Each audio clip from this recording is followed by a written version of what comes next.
यहाँ के लोग मिलिट्री को बुलाना चाहते हैं। ऐसा हुआ तो यहाँ हजारों मगरमच्छों की लाशें बिछ जाएंगी।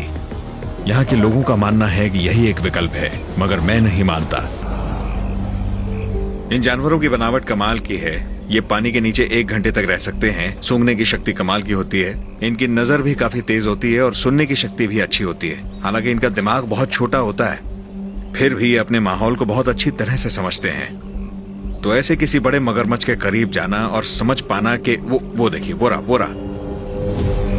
मेरा दिल कह रहा है कि कोई मगरमच्छ मुझ पर नजर रखे हुए है। क्या मुझे यहाँ अगला शिकार समझा जा रहा है? शाम ढलते ही मुझे खबर मिली कि आज रात गांव के एक मछुआरे का अंतिम संस्कार किया जाएगा, जिसकी जान हाल ही में एक मगरमच्छ ने ली। हमारी दुनिया में मौत पर शोक मनाया जाता है, लेकिन यहाँ मौत को एक उत्सव की तरह मनाया जाता है। हालांकि धरती का यह हिस्सा नक्शे पर ठीक से दिखेगा भी नहीं, मगर इन लोगों के लिए ये इनकी दुनिया है और ये लोग आज एक मछुआरे की जिंदगी का उत्सव मना रहे हैं। ज़म्बेज़ी नदी इस मछुआरे की जिंदगी थी और इसकी मौत का कारण भी।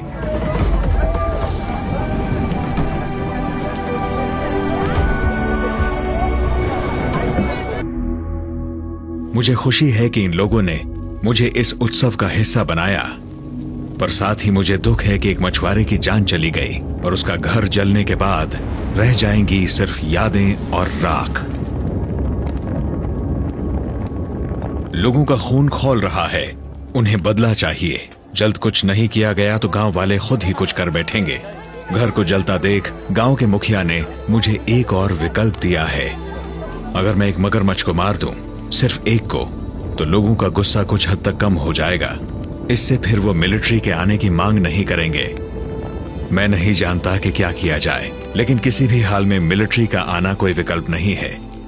अगर मैं एक मगरमच्छ की जान लूं, तो हो सकता है कि दूसरे मगरमच्छों को जिंदगी मिल जाए। मेरा नाम है आइवन कार्टर और मैं मोज़ाम्बिक में ज़म्बेज़ी नदी पर हूँ, जहाँ हर साल सैकड़ों लोगों की जान मगरमच्छ के हमलों के कारण जाती है। मैंने अपनी आंखों से एक मगरमच्छ को एक औरत को मारते देखा है। साथ ही मगरमच्छ का शिकार बने एक और मछुआरे की अंतिम क्रिया देखी है। गांव के मुखिया ने मुझे एक मगरमच्छ की जान लेने को कहा है। मैं दोबारा उस आइलैंड पर आया हूँ जहाँ मैंने एक बड़े मगरमच्छ के पैरों के निशान देखे थे। उसे ढूंढना तो आसान है, पर उसका शिकार करना एक अलग ही चुनौती है। मैं ब्लाइंड नाम का शिकार का तरीका अपनाऊंगा, जिसमें मुझे मगरमच्छ की तेज नजर से अपने आप को छुपाना होगा। खामोश रहना तो आसान